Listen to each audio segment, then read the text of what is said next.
Chapter 1: The House That Remembers. There exists a special kind of silence in houses that have witnessed tragedy. A silence that doesn't comfort, but watches. 37. Blackthorn Lane had perfected this silence over 127 years. When the Carter family arrived with their moving trucks and hopeful smiles, the house didn't stir. Not yet.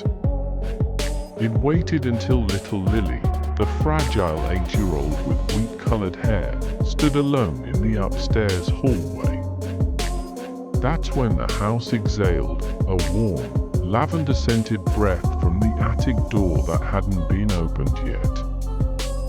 The previous owners, the Wilkersons, had left behind clues they didn't mean to.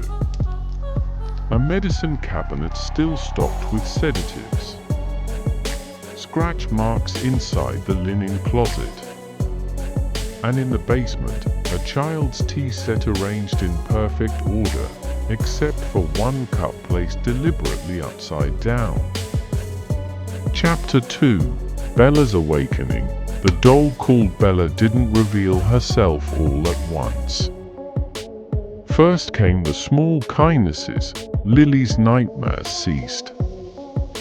Her stutter disappeared. Then came the gifts, a perfect white feather on her pillow, a dried rose in her lunchbox.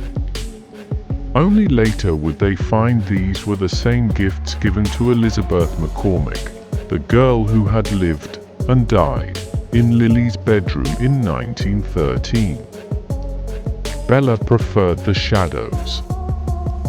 She would sit just beyond the lamplight's reach, her glass eyes catching fragments of illumination like a cat's. Sarah Carter once counted Bella's eyelashes and found 13 on each lid, an impossible number for a manufactured doll. That same night, Sarah dreamt of a woman weeping over a tiny coffin, stitching eyelashes onto something that shouldn't need them. Chapter 3: The Sharing. Lily began leaving gifts for Bella in return. Half-eaten apples turned up beneath the attic stairs, their bites too small for Lily's mouth. Her crayon drawings showed two girls holding hands, one with yellow hair, one with black.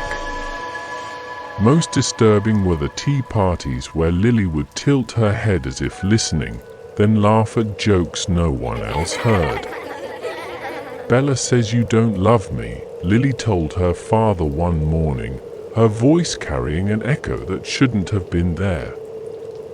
The temperature in Lily's bedroom dropped exactly 13 degrees every night at midnight. The cold clung to Bella like a second skin. When David finally tried to remove the doll, every mirror in the house fogged over except one, the antique vanity in Lily's room, where something wrote "Smine" in the condensation with a tiny, delicate finger. Chapter 4: The Unmasking. The truth came from the town archives.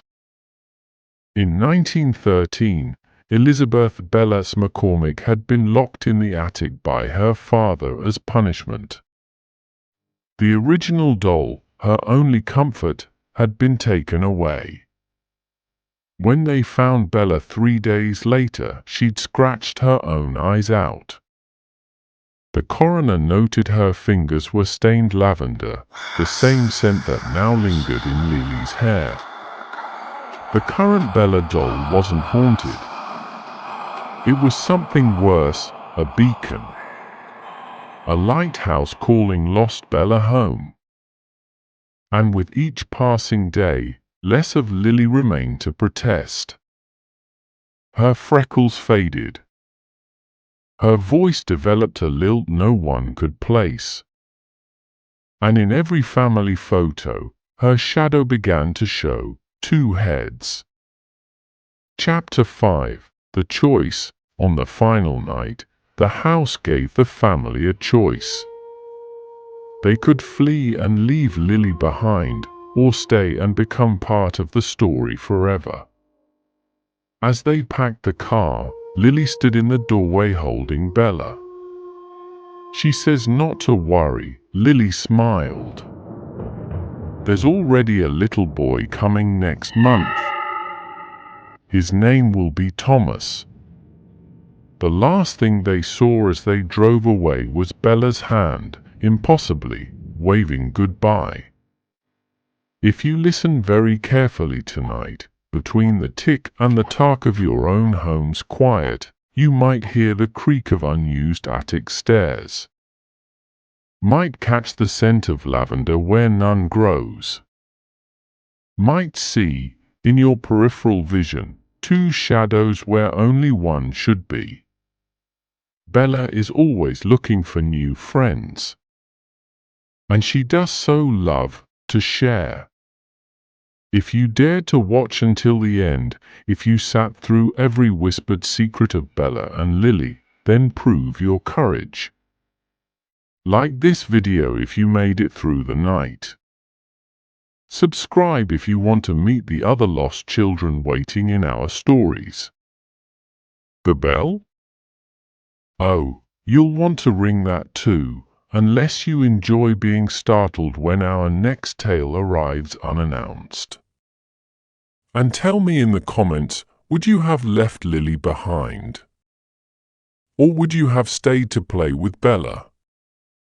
The doll is listening, and so are we. She prefers when you say her name.